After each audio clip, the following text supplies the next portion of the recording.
So ayan guys, mga kalingap. Ayan, nandito naman tayo uli. Kilano kay ate. Anong pangalan ni ate? Ate Roslyn. Si ate Roslyn. No? Yan si kuya yung kanyang asawa. Yung stroke survivor. Si kuya. Kumusta ang ang karamdaman kuya? Puro resita lang na ng doktor, wala naman. Ang kailangan kasi niya, nakalabas na kasi yan noong December 22. Ito kasi, Ngayon, CT scan ang hinihingi sa mga. Kasi sa katawan niya daw malamig. Kailangan daw makita yan sa CT scan kung ano ang sa utak niya. Oo. Tapos, dalawang klaseng blood team. Oo. Ito kita yung isang blood team. Isa na rin po. Nako. Yung CT scan pa lang. Mahal na nun. Oo. Yan ang ginano sa amin ng doktor. ito din Request. lumadamit ito. Tapos, Oo, yung ano yung kanan ay kaliwa. kaliwa. Malamig siya. Sa ulo kalahati. Kailangan daw makita yung sa CT scan niya sa ulo ko. Kailangan talagang mapa-CT scan. Yung mga hospital yan, i-CT scan pa lang yung hihingi sa CT scan. Oo. Kasi ang kalating katawan niya malamig. Paano yan? Wala naman kayong ano, pang CT scan. Wala man, kahit nga pag blood team niya, wala man. 2-8, ligaw. So, sa sul pa kami ano. Ay, sa Zoom. Sa sul. Oo. Private yun. Private nga, doon kami na yan sa sul. Okay, yung bili nga, wala. Sabi ko sa sul pa kaya kami dadalhin doon. Dahil yung hospital ko, halos hirap na hirap kami kung saan ako magpupunta. Kaya sabi ko, Diyos ko na panalo. Dito nga sa pagkain. Hirap. Yan, pwede niya ngayon. Sino birthday? Ang taon, malnourished. Kasabay sa malnourished yan. 10 kilos lang. Ito nag-aangkat-angkat lang dyan sa baba kung mayroon isdang maititinda. O nakita ko nga minsan si ate na ano naglalakad. Ang layo ng nilakad mula dito hanggang doon. Doon, nakirap ko doon. Naglalakad siya. May bigyan ako minsan isda. Oo, yun nga, bit na isda. Minsan lang naman ako makakuha. No. So, wala man. Magkano naman angkat mo sa isda? Minsan ibigay sa akin ng lawlaw, 40, ipa-50 ko. Di may... Ay, lawlaw pala yun. Po, may 10 pesos lang bawat isang kilo. Oo. May bili ng gatos dito. Nako. Napasok ang mga anak ko, walang almusal yan. Ang grabe sila. Kasi yung namatay ko anak. Ay, meron ko ba anak na namatay? Namatay ko maga, yung dalaga ko. Yung nakalang June 26. Namatay yung anak ng dalaga. Yun ang nakakatulong. Yun ang nakakatulong sa akin. Kasi nagtatrabaho yan sa bakery. Bakery. Bakit na, anong ano? Dinala ko Namatay? yun dyan. Sabi UTI. ay daw 7 days siya nakano dyan, inject. Oo. Pag 8 days niya, pag-transfer kami ng tuburan, pagdating tuburan, na-dehydrate siya, kinabunaba sa potassium. Kinakomplikasyon sa puso. Yun ang nakakatulong sa akin, nawala lang. Kaya sabi ko, bakit kayo nawala lang? Hindi yun nawala, di naman ako masyadong mahirapan. Ang asawa dyan sa may bahay Hindi, na yan? hindi. Yung dalaga. Yung dalaga ko, yung sumunod dyan. Dalaga. Wala ba asawa yun? Yung sumunod din sa may asawa ko dyan. Ano yun, isang linggo may din yung nakaburol dito. Alas magkasunod lang mamatay ni Paya mo, yun dyan. Ang hirap kasi, sabi ko nga, bakit ang bilis mo naman iniwanan ako? Ang laki ng pangarap ng pa sa amin. Hindi, magtatrabaho siya para sa amin, sa mga kapatid niya. Pagpunta daw siya ng Maynila. Ilan pa lang anak ninyo ate? 7, ngayon may asawa yung 2. Oo. Namatay yung isa, 4 na lang sa akin. 2 lalaki, 2 babae. Iisip ko ngayon magagraduate ng grade 6. Sabi ko, saan ako kukuha mga pangbayad sa school? Yun ang iniisip ko lagi. Wala namang wala namang Wala naman akong trabaho. trabaho. Tapos si kuya pa stroke din. Isa pa rin yun, iniisip ko. Gamot din. Kailangan na sakit. Hinintay kami ng doktor, ang CT scan. Di wala akong makalis, wala mang pera. Yung malaking gagastusin sa CT scan. Yung blood kim pa niya. Marami nga siyang gamot. Sabi ko, naingi naman yung ibang gamot. Ay, importante talaga sa kanya ni sa amin, CT scan. Yung pagbalik namin CT scan. Para malaman kung ano yung ano. Kung ano ang nang sa kabila niya. Manhid ko tong kalahati. Ay, kalating katawan, talagang manid siya. Tapos, ano, manhid na. Tapos, Pag ano, pag nagmanid ko, anong pakiramdam pag namanid? masakitan, sumunod na, ano, masakit na. Sakit na daw pati ulo niya, kalahati.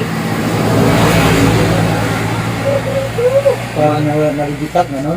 Na ano yung ano mga ugat ko, parang dito bumubukol yung mga ugat. Na, Oo. Tapos sa sakit ng bato ko, nahihilo na ako yan. Grabe. Yan ang hirap dito sa amin. Kaya sabi ko, wala. Mga anak ko may mga asawa, makatulong na yun. Gaano pa man. Siyempre sa pamilya na nila. Wala pa man sa akin nakakatulong. Yung lalaki kong binata, minsan mangahoy. Bibinta niya, may bili man lang bigas. Ngayon, nangahoy siya ngayon dahil wala pa tayong mamasasaingin. Magbibinta ako ng kahoy. Wala pa nga. Nakalundok pa siguro. Nangunguha. Tapos Pero Sling, gusto rin ano, nanggaling kay ano yan, kaya tinutunon doon. maraming salamat nito na Kahit ibinigay. hindi mo ano lang yan Opo. eh. Maraming salamat Hindi po yan. sa ibinigay sa amin. Nakakatulong na rin to. Salamat lang. Ang hirap kasi na mahirap na nga, lalo pa tayong pinapahirapan, ano. Po, lalo Okay lang pa. sana kung wala tayong ano, Walang tayong nararamdaman. nararamdaman sa katawan. Isa pa kasi yung ano yung pinuprogram. Problema natin yung ano, yung pambili ng gamot. Tapos sa pang-araw-araw, yan pang iniisip ko. Kung paano kami. Isang pagising ko sa umaga, sabi ko ano na naman kaya. Sana naman kaya ako iikot. Araw-araw ko naikot dyan sa baba. Kung saan-saan ako napunta. Makakuha lang kami ng pagkain. Makakuha ngayon, mayang hapon na naman. Sabi ko kung saan na naman ako.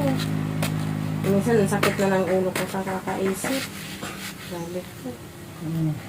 Yung nakatulong sa akin, wala na rin. Kaya sabi ko, ito na siguro ang ano. Ayan, hindi yan nagka-diferensya. Wala problema, nagtitinda kami ng isda.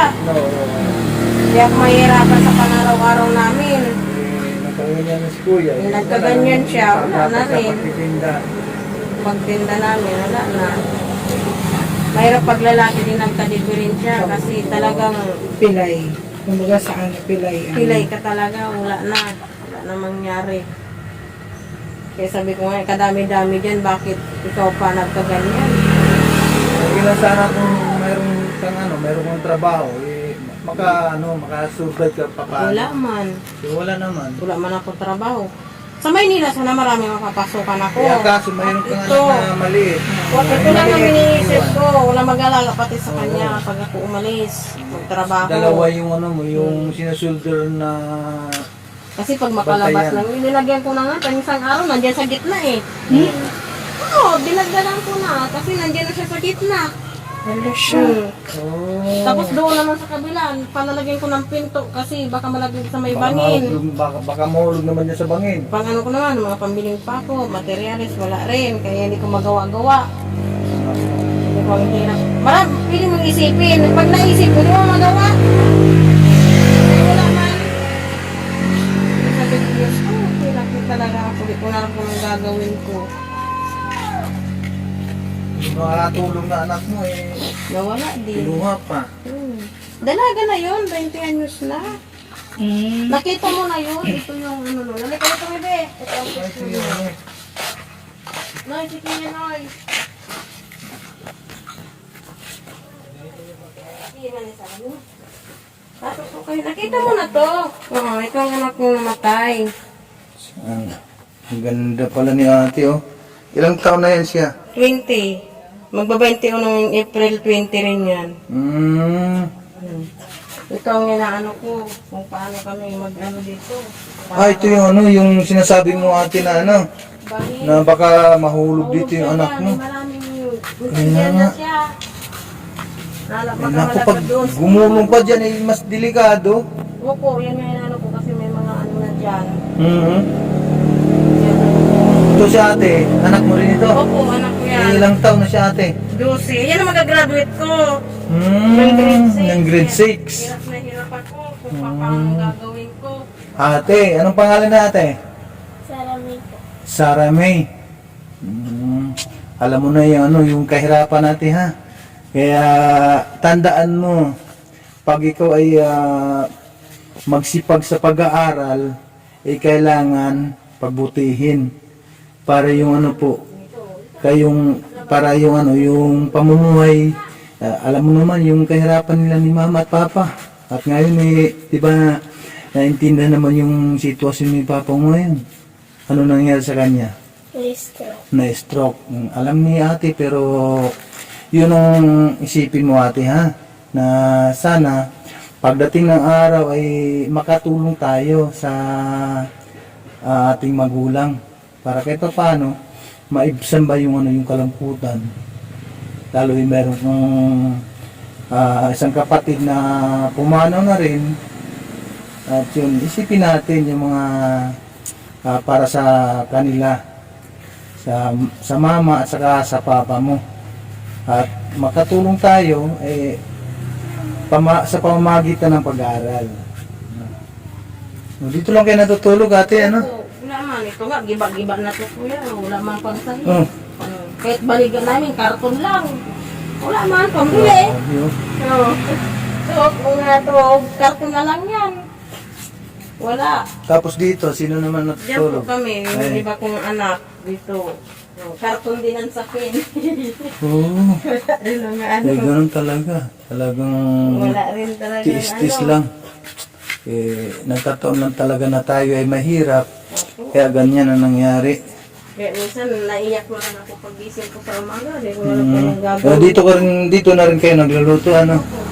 Ito yung tinatawag na dirty kitchen. Dito lang sa loob. Mabuti hindi kayo na ng mga uso pag nagluluto kayo. Hindi naman po, labas po dyan ang uso. Papunta doon sa may pinakabintana niya. Ito, birthday nito ngayon. Happy birthday! Anong pangalan niyo, Toy? Ano na pangalan mo? Ano mo ba na Wala pangalan naman mo? tayo maibigyan na pang birthday kay Utoy kasi wala naman tayo pera. Si Jan Kian Adi. Janky. Jan Kian. Ay, Janky yan. Jan Kian. 3 years old na. Opo, sabi niya sa akin ng doktor, bakit daw ang timbang niya 10 kilo lang? Ang 3 taon daw, di pwede magtimbang ng 10 kilo. Sabi niya, malnourished, kulang daw sa pagkain. Gusto ko sanang sagutin yung doktor na kulang talaga. Sabi ko, dapat daw ito paano na hindi daw maano talaga sa malnourished. Minsan, pag wala ako pambili ng minsan pinapalili ko ng kape. Lo, Naging... samantalang bawal sa yan sa mga bata. Oo, bawal talaga. Niya minsan pag naiyak, para tumigil na lang siya, pwede din mo siya ng kape. Kape na lang. Titigil naman. Kaso ang sabi niya, bakit daw itim? Hindi daw, hindi Puti. Sabi ni papa niya, sensya ka na na, kulak talaga. Oh. Grabe talaga yung hirap namin ngayon, hindi mo nag Sana mayroon makaano sa atin. Makapanood nito ay yung sitwasyon dito sa sa inyong pamumuhay. Sakit na ng ulo ko. Yung isa, yung asawa mo ay isang stroke. Tapos, nung nakaraan, kailan lang inamatay yung anak mo na dalaga. Hindi na nakakatulong sa akin. Siya sana yung makatulong, pero ngayon Wala na. kinuha pa. Ngayon, ang ginagawa mo ngayon natin, anong ginagawa mo sa pangaraw-araw? Minsan, mag-anak ako dyan, magkakano ko ng kakanin. Nagtitinda? Oo, magtinda ako, bigyan ako minsan 100, minsan No. 70. Kaya ako ng kalating kilong bigas. Nagsahingin ko na yan, tapos kung matitira, bili ko ng isang gatas nito. Hindi, magulay-gulay, maghanap din sa marami. Mahal pa naman ang ngayon, bigas. Ang 1 kilo. 48 na ngayon. Ay, 48. 48 ang iba, 56. Hindi para-pares Minsan nga sabi ko, kahit nga sa 48, hirap ka pa makabili. Kaya sabi ko, Diyos ko, hirap na ako. Hindi ko na alam kung anong gagawin ko. Lalo iniisip ko yun sa CT scan ito. Sana mayroong hipuin si Lord para mabigyan yung pangangailangan ninyo dito. Kaya Sabi ko nga, sino man daw makatulong sa akin na makaano man lang ako. Hmm. Pero kung itong maliit ko malaki na, marami akong mapapasukan. No. Pag umalis ako, kawawa itong mag-ama, walang mag-aasikaso. Baka Hirap din siya dyan, mag-akyat kasi nga, dinagdagan ko ng harang, nakakalabas din si Nunoy. kailan talaga na may dagdag na harang dyan.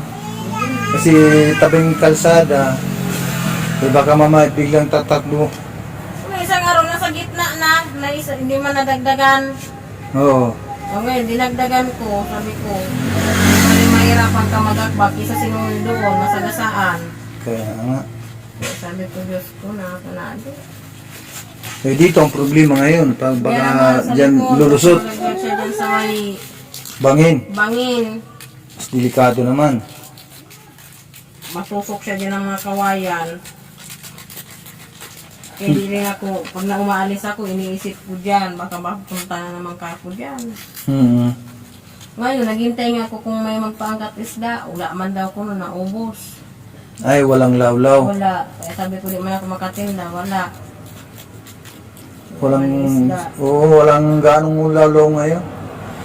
Doon nga sa doon sa Santa Cruz, wala ring lawlaw gaano doon. Wala. Kasi nangkat ko sa lolo, 40, pa 50 ko. Bawat Oo. isang kilo, kapag tinda naman kakanin, papaubos ko ang 300, may 100 man ako. May sangga naman. Pag hindi naubos, 70 lang. Hmm. Kabiling kalating kilong bigas. Magkano ang cut mo ate sa sa halimbawa sa yung Kaya mapaubos ko yun, yung 300 pieces na kakanin. Kung mapaubos ko yun, akin ang 100. Pag hindi ko mapaubos yun, 70 kaya lang 17 lang binibigay. binibigay. Kasi hindi man daw napaubos. Hmm. Sabi nila. Kaya sabi ko, hirap pa rin pala. Talaga kasi yan, kagaya niyan, pag hindi ka makaubos ng sa 300 pieces ang mangyari 70 lang sa iyo. Hindi lang ibigay sa akin. Doon ka na sa papag. Doon na. Hindi ka ba hindi ka ba nagluluto ng kakanin din? Wala naman ako pang puhunan, kuya. Oo. Pero kung may pangpuhunan ako, pwede ako magtinda dyan sa may labas lang mga pansit, kakanin-kanin dyan. Ayaw mo nga pala yung mga pansit. Kaso wala man ako Pansit puhunan. saka kakanin. Wala man ako puhunan. Po na lang talagang problema. Puhunan ang wala. So ganito lang ate Roslyn, baka mayroon tayong mga viewers na handang kayong tulungan at para kahit papaano yung kahilingan mo na mabigyan kayo ng ng puhunan na sa ating video pwede kang manawagan dito. Sige ate, at para pag na-upload natin ito, pagkasakali mayroon tayong mga makapanood nitong video sila po yung makakatulong sa iyo. Kung sino man po nakakarinig sa inaano ko sa kanila, mabigyan man lang ako kahit puhunan man lang sa pagtitindahan ko kasi yung asawa ko may stroke, hindi naman nakakapagtrabaho. Yung nakatulong man sa akin, wala na, namatay na. Marami din akong anak. Tapos may magagraduate pa, wala talaga akong kapera-pera. Kaya naghingi ako sa kanilang tulong na mabigyan man lang ako para may sarili rin akong puhunan sa pagtitinda. Para hindi na ako naglalako-lako kung saan-saan. Dito na ako magluluto, iyan ko lang yan sa may harap ng bahay, magtitinda na lang ako. Ano yung mga ititinda mo ate? Halimbawa, yung mga pansit, magputo, yung mga sinapot ba ako? Oo. Yan, yung maruya. Yung maruya, Yan ang gagawin ko pag may sarili akong puhunan. Kasi di man ako makapagtrabaho malayo kasi may anak akong maliit, walang mag-aalaga. Kaya yan hinihingi kung sino man nakakaano sa akin, matulungan mo lang ako. Maipapalago mo kaya ate, yung limbaw mayroong magbigay ng puhunan para sa iyo, maipalago mo po kaya? May paano natin yan, may papalago natin para may pang-araw-araw tayo. Kailangan talaga yun.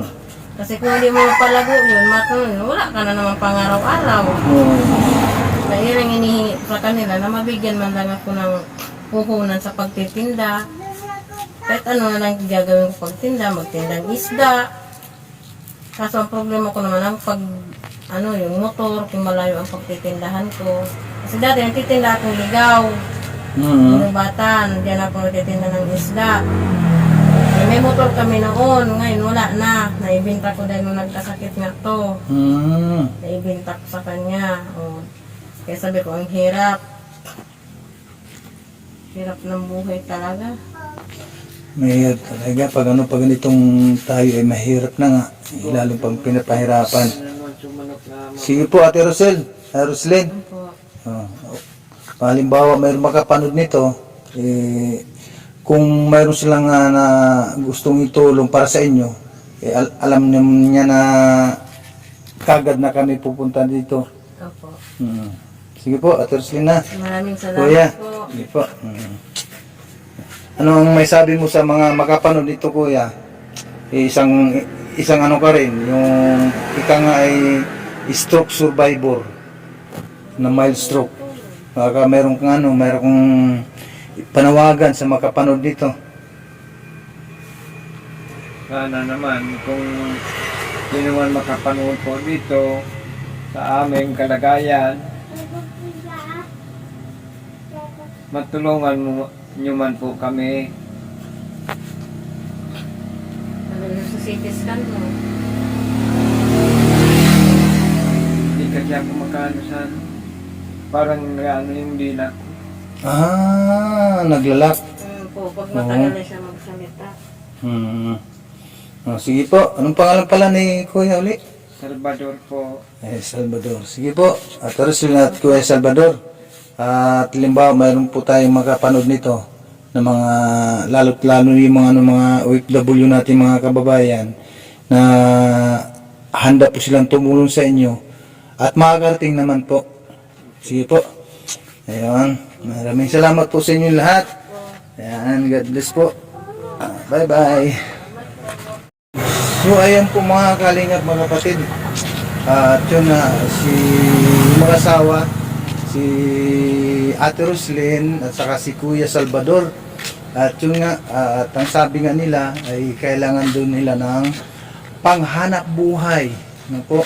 At nakita naman natin guys, ano po mga kalingap yung sitwasyon nila, isang stroke survivor, then mayroon po sila mga anak na 7, bagamat ay nabawasan na isa, ngayon ay 6 na lang po sila, 6 na lang, pero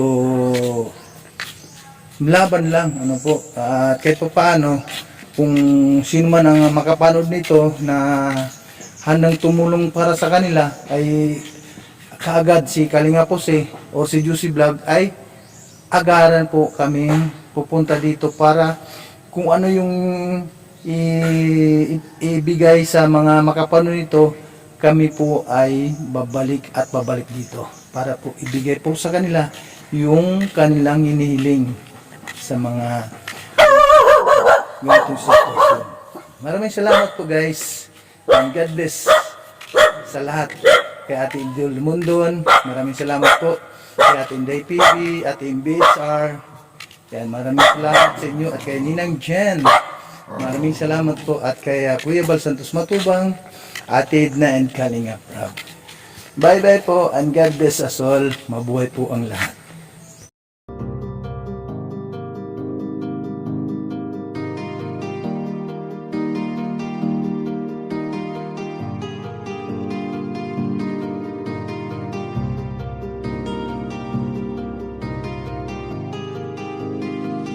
Para sa inyo, lagi nandyan siya at mag-aabot ng pag-asa.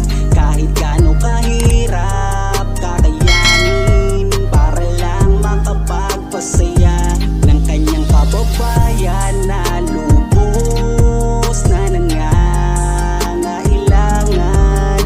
May Kalinga Jose, kayong kaibigan at palagi niyong masasandalan.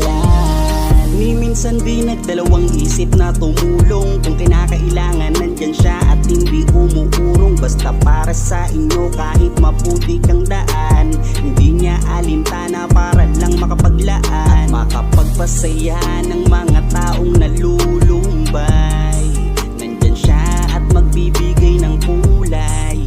May kalinga pusi kayong masasandalan at kayo ay tutulungan. Kaya huwag kang mag-aalala, meron kayong masasandalan. Siya si Kalinga. Para sa inyo lagi nandyan siya at mag-aabot ng pag-asa. Kahit gaano kahirap kakayanin para lang makapagpasaya ng kanyang kababayan na lubos na nangangailangan. May Kalinga pusi kayong kaibigan at palagi niyong masasandalan. Isa ka sa ginawang instrumento